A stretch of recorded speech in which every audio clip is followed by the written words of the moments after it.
prayers up for Q50, man. We just got the news that Q50 was allegedly shot up in St. Louis, man. On August 17th, the hip-hop world was shaken by reports of Q50 being ambushed in St. Louis. Now, newly surfaced hospital footage after the incident is going viral. Apparently, his ops followed him inside, and Q50 tried to defend himself. The whole chaotic scene was caught on camera. I've got the full gist. Let's break it down. The St. Louis ambush and the streets react.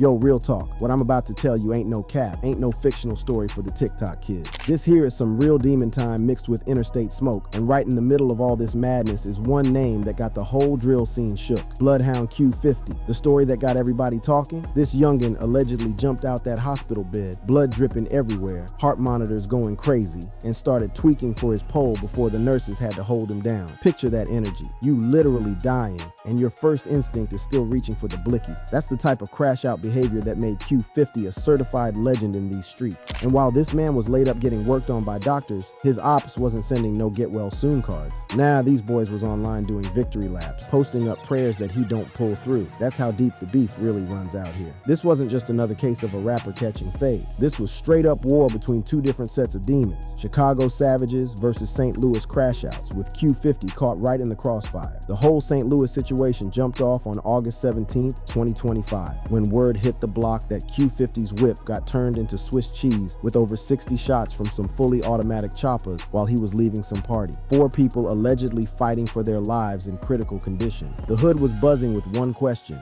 did they finally smoke Q50? Picture this scene, gang. Q50's black Escalade truck crashed outside the emergency room, looking like it went through a whole war zone with bullet holes everywhere. Witnesses said it looked like a scene straight out of an action movie, but this was real life. Real bullets, real blood, real consequences for playing with the wrong ones. Let's check on Q50, man. They done parked this down there.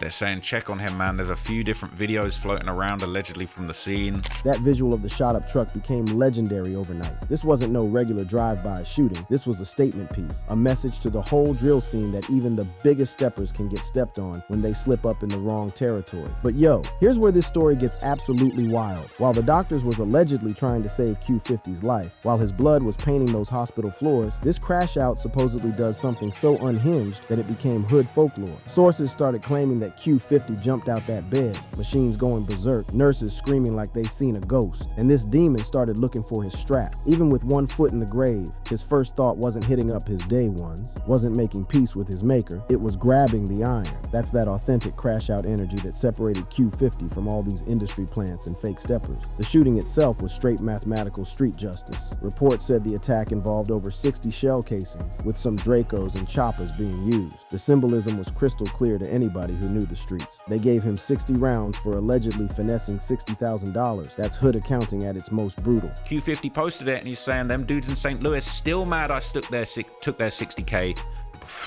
Before you mess with me, F with Bloody Brothers 76. Let's talk about paper broke ass ops. Next funeral, I'ma pay for it. But yo, the reactions to this shooting, man, that's when you really saw how deep the hatred went across the whole drill ecosystem. This wasn't just St. Louis demons celebrating. Enemies from every corner of the map was coming out to either troll or pay respects. CTS Little Wick, this white boy from St. Louis who caught a body and beat the case on self-defense, immediately started cooking Q50 after the shooting. This dude really went to trial for a murder, got off clean, came home with legal papers to rap about, and was not playing no games when it came to disrespecting Bloodhound. CTS Lil Wick posted it just with laughing emojis. Bloodhound Q50 was shot this morning in STL. Okay, this was going around, people saying CTS Lil Wick dissed him. The level of disrespect was straight demonic. Wick wasn't just happy Q50 caught some hot ones. He was laughing about it, posting crying laughing emojis like this was some comedy show. That's the type of energy that separates real street beef from rap beef. When your ops celebrating your potential death with straight humor, you know the smoke runs deeper than any regular neighborhood drama. But Wick wasn't the only one having a party. His enemies from Chicago, 95 Mob, YFG, was posting up, "Lord please don't let him make it out surgery." Lil Benji 808 specifically was praying for Q50 to get packed up. These boys wanted him in a casket, and they wasn't hiding it from nobody. The celebration extended way beyond just his direct ops. Rambo from 1448, who allegedly was the one Q50 actually jacked for that $60K, was going stupid after news of the shooting drop. He posted videos, smoking on Jeff's pack, flashing the blicky, masked up and everything, making it crystal clear that he was turned about what happened to Q50. Rambo, a member of 1448, who allegedly is who the 60K was stolen from, he reacted after the news of the shooting happened, okay? And he was looking very happy. That thing hit. Smoking Jeff ass right now. He said he's smoking Jeff, he's showing a gun, he got the mask on. But here's where Q50 showed that different type of demon energy that made him a certified legend in these streets. While his ops was online throwing digital parties for his alleged death, while blogs was already writing his obituary, while the whole drill world thought Bloodhound Q50 was finally finished, this man jumps on Instagram Live. I know for a fact y'all was hoping that because I done y'all up so many times. St. Louis was, you know what I'm saying? Still ain't made that 60 back. Thought a lot of people have you, right? You know that. Q50 appeared on Instagram Live that same exact day, looking perfectly fine and relaxed outside somewhere, tilting his head back while talking to his supporters. The comments was going absolutely insane. People talking about guardian angels surviving assassination attempts and calling him untouchable like he got some supernatural protection. The streets was confused as hell. How you go from death's door to Instagram Live in the same day? How you survive 60 shots and come back talking like it was just another Tuesday? The opposition went from throwing parties to being heated. They thought they finally got their biggest enemy deleted, and here this man was, alive and talking reckless like nothing even happened. According to him, all right, much to the disappointment of these alleged ops, Q50 didn't actually get hit. That's what Remo's saying, okay? One of Q50's females posted that she was cracking up because this dude got shot, but he's still on the phone talking about his dead grandma. That detail right there shows you Q50's real character. Even after allegedly catching some hot ones, he was checking on family, making sure his people was straight. The survival story started generating all types of theories in the hood. Some people said it was all staged, that Q50 never actually got shot, and this was just some clout-chasing publicity stunt to generate buzz for his music. Others believed he really caught some lead, but wasn't hurt as bad as the streets was saying.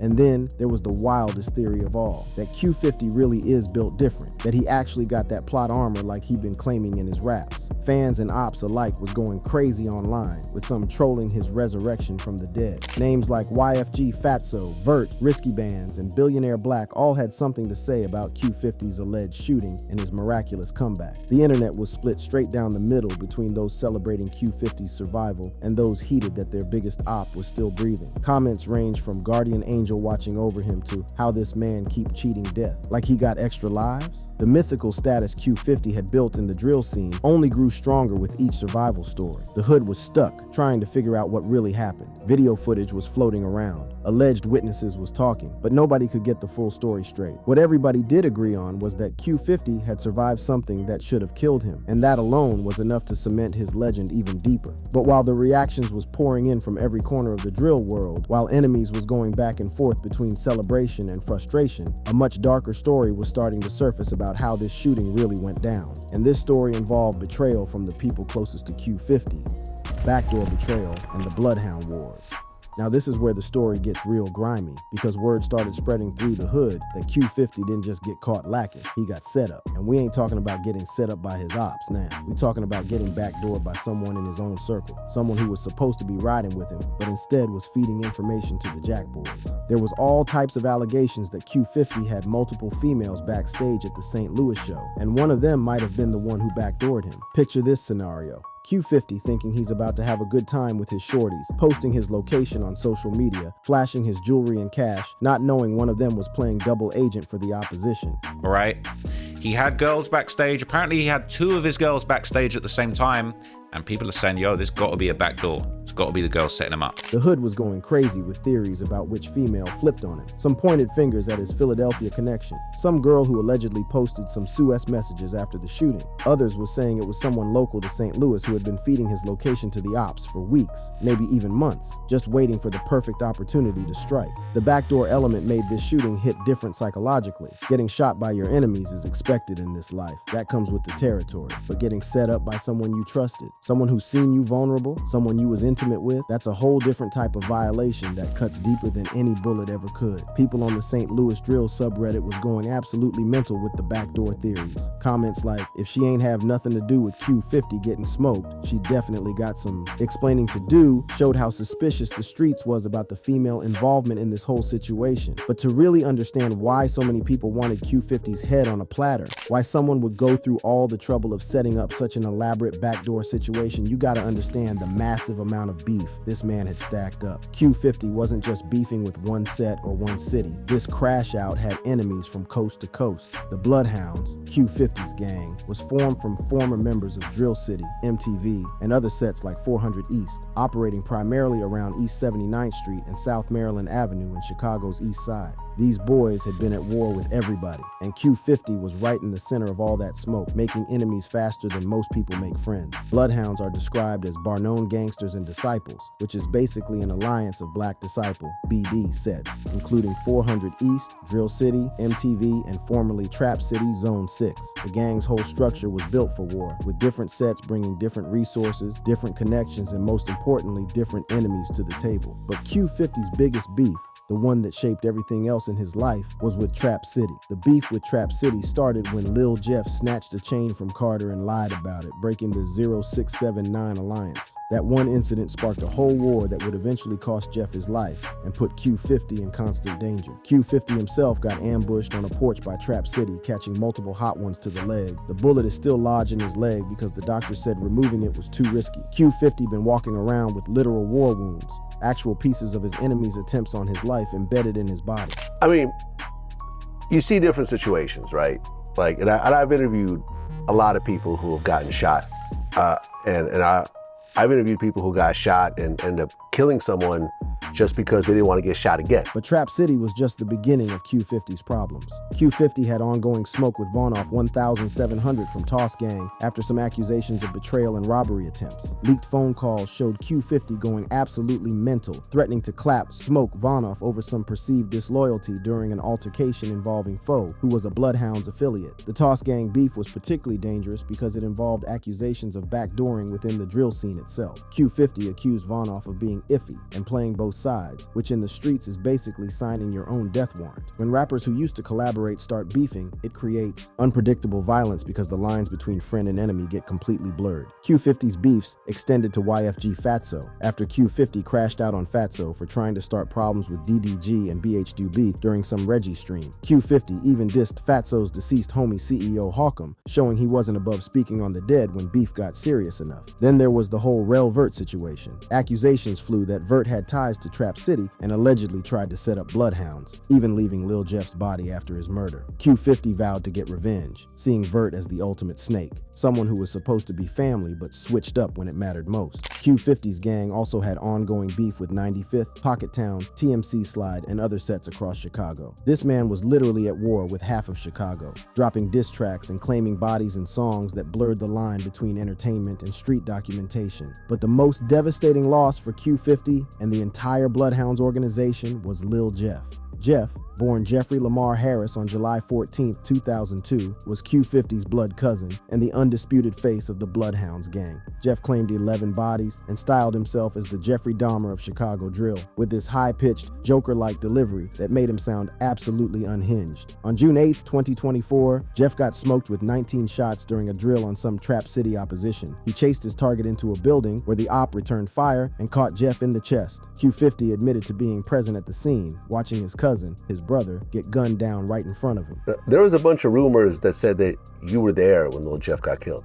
Yeah, rumors, but nah. But the streets knew different. Videos surfaced, witnesses started talking, and the picture that emerged was of Q50 watching helplessly as the most important person in his life bled out on that pavement. That type of trauma changes a man permanently, and when Q50 started moving after Jeff's death, it was with a completely different type of energy. More reckless, more dangerous, more willing to risk everything for revenge. After Jeff's death, Q50 became the undisputed leader of the Bloodhounds. He had to hold the entire gang together while dealing with his own grief, his own guilt about not being able to save Jeff, and the constant pressure of enemies trying to capitalize on Bloodhound's moment of weakness. Q50 linked up with Lil Jeff's brother to slide for Jeff, seek retaliation. The family unity helped keep the gang together, but it also painted even bigger targets on everyone involved. When you make it known you're seeking revenge for a fallen member, the opposition starts moving differently. The weight of leading the Bloodhounds while carrying all these different beefs was enormous. Q50 wasn't just a rapper anymore. He was a general in multiple wars, a target for countless enemies, and the last line of defense for a gang that had lost its most feared and respected member. Q50 had to deal with beef extending to sets like Billionaire Black, where allegations and accusations was flying. Even when Q50 tried to downplay some beefs, saying he didn't really know certain people, the streets kept pulling him into more and more conflicts. But even with all this pressure, all these enemies, all this trauma weighing on him, Q50 kept pushing forward. He kept making music, kept claiming bodies in songs, kept flashing jewelry and posting his location. Some people called it fearless, others called it reckless. The streets called it inevitable that someone would eventually catch him slipping. And on August 17th, 2025 in St. Louis, it looked like someone finally had. But the story of how Q50 survived that assassination attempt would become the stuff of hood legend. From the hospital bed to drill legend.